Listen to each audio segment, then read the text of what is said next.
everyone, and welcome back to my channel. If you're new here, thanks for joining me. I'm Katie, and today I'll be adding some more to my concertina watercolour book. I've decided today to try out some new paints. They're Paul Rubens watercolours and I've been quite curious about them for a while. What really appealed to me the most was the ridiculously over-the-top case. I couldn't resist how sparkly it was, and I decided to try them out in this book. The colours included in the set are permanent lemon yellow, cadmium yellow medium, cadmium red light, rose red, permanent violet, French ultramarine, Payne's grey, emerald green deep, yellow ochre, umber, burnt brown and coal black. So swatching these beauties out, the first thing I've noticed is that some of the colours are quite opaque on the initial laydown, and even blending them out, some are still not showing a huge amount of the white paper through it.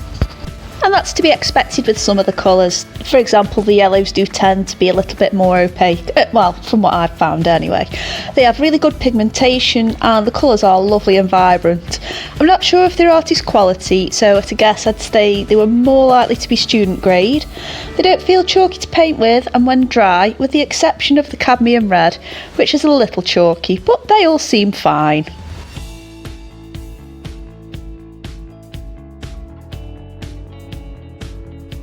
There wasn't a huge amount of information on the packaging, so I can't really tell you any more about them.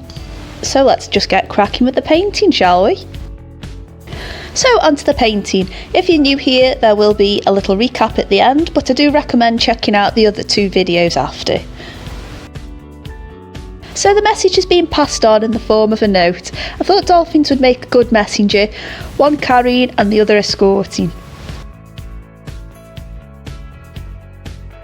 I'd sketched the drawing out with a Dew and Inktense watercolour pencil, gosh that's a mouthful to say, and I kept it a similar colour to the colour scheme I've been using throughout the book. I do find watercolour pencils great to blend into the paper, and they reduce the lines left underneath with the paint.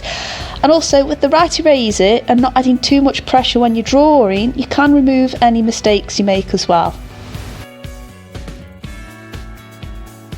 The background has had a wash of the neon watercolours, and I've started to introduce a green gradient into the blue.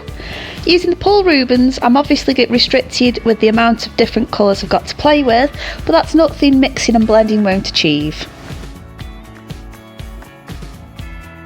I'm happy with how the blues matched up with the previous page, and that made introducing other colours a lot easier.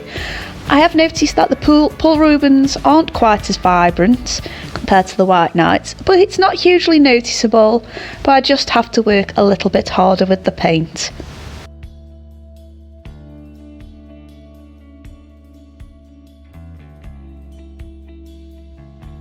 I quite enjoyed painting dolphins, and I felt quite nostalgic painting them. My early teenage years were in the 90s and dolphins were everywhere at the time. I was obviously obsessed, and I think that's why I still enjoy painting things beneath the sea, like the mermaids or various other creatures there. Let me know in the comments what you were obsessed with growing up.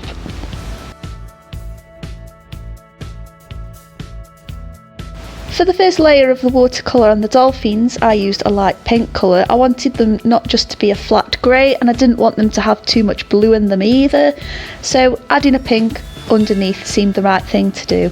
And then using a wet on wet technique, I did add those greyer tones and the bluer tones. I also decided to introduce Daler-Rowney white based ink, and that was just to add some extra textures and bring out some highlights in the areas, and I'm really glad I did that as well. They don't look flat because, unlike fish and unlike mermaids, there's no scales to draw. They are quite smooth, so just doing that with the textures, it makes their skin look more mottled rather than having to paint textures that aren't there.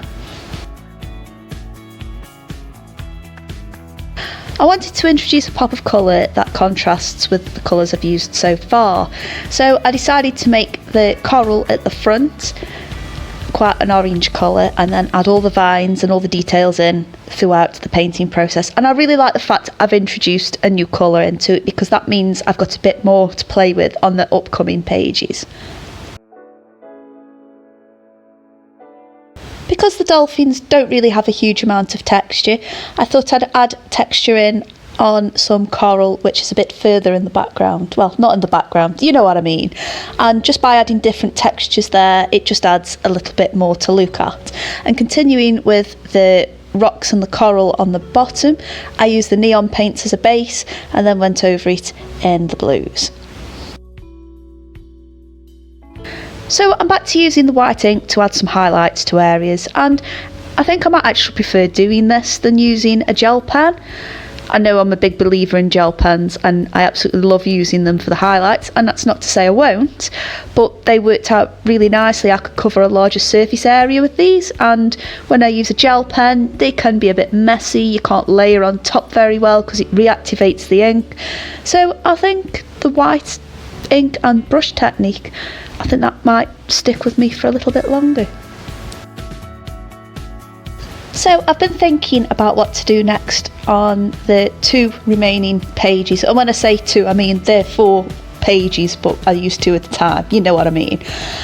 And I'm also thinking about going on the back of the book. I want to see what the watercolour paper is like on the back. I mean, this is just a fun project, so it's not going to be displayed anywhere. It's just going to be one of them things that I'm going to be happy to just pick up now and then and have a flick through. So let me know what you think. Should I go on the back of this watercolour book and perhaps get a few more pages out of it, or shall I get another one and continue the story through on there? And let me know in the comments what you think.